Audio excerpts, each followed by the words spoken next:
د پاکستان څخه د لا قانونه بهر ملکیانو او په ځانګړي ډول د اسناد نه لرونکو افغان وګړو د ایستلو په حکومتي پریکړه باندې د خبرو په مهال د پاکستان په سېنات کې د مسلم لیگ نون ګوند سېنیټر عرفان الحق صدیقي وایي بنیادی خبره دا ده چې نگران حکومت د اهمیت وړ د داسې فیصلې اختیار نه لري. मेरा ذاتی خیال یہ ہے کہ جو لوگ زما خپل ذاتی خیال دی کوم افغانان چې رجسټرډ دي او دلته د 13 کلونو راهیسې ژوند کوي باید چې د هغوی خپل هیواد ته د بیرته ستنولو خبرې اوس بندې شي او پکار ده چې هغوی د پاکستان شهریان وګڼل شي او وګرځول شي. ہو جانا چاہیے انہیں پاکستانی تصور کر لینا چاہیے.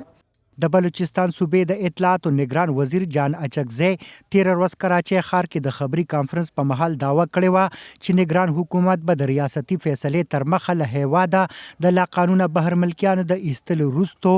قانوني اسناد لرونکو کسانو پر ضد هم دا رنګ مهم شروع کړي.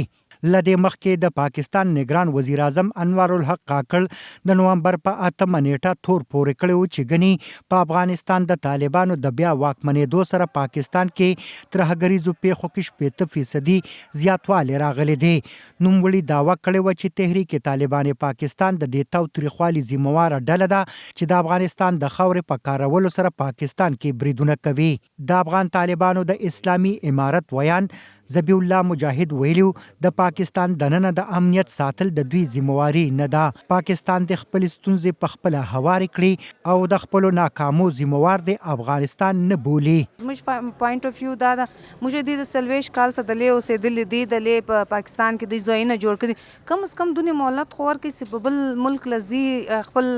معاشي دغه دلیش خو به تر کې بیا سره دغه کې او زه بالکل دی پاک کې نه د حکومتي شمیرو تر مخه د سپتمبر د 19 نیټې نه تر اوسه پورې نږدې 1,90,000 افغان کډوال خپل هیواد افغانستان ته بیرته ستانه شوي دي. سېنات کې د پیپل ګوند غړی شمیم افریدي وایي د پاکستان حکومت د دې پریکړې د پاکستان او افغانستان مابین اړیکې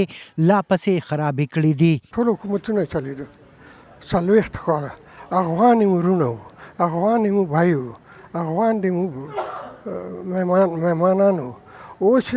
امریکای پیسې بند کړي امریکای لارې بند کړي افغان چې دا آی مو دښمن شو نو زه خو دښمن زه خو افغان کنه زه خو د مغزي نه راغلی. د کډوالو د نړیوالو ادارو په ګډون امریکای د بشري حقوقو نړیوال تنظیمونو او په پاکستان کې د بشري حقوقو خپلواک ډلو هم د پاکستان د حکومت د دې ګام مخالفت کړی دی چې اسناد نه لرونکي خلکو ته یوازې یو میاشت مهلت ورکړی وو او د نومبر د لومړۍ نیټې نه د هغوی د نیولو او شړلو عملیات پیل کړي دي.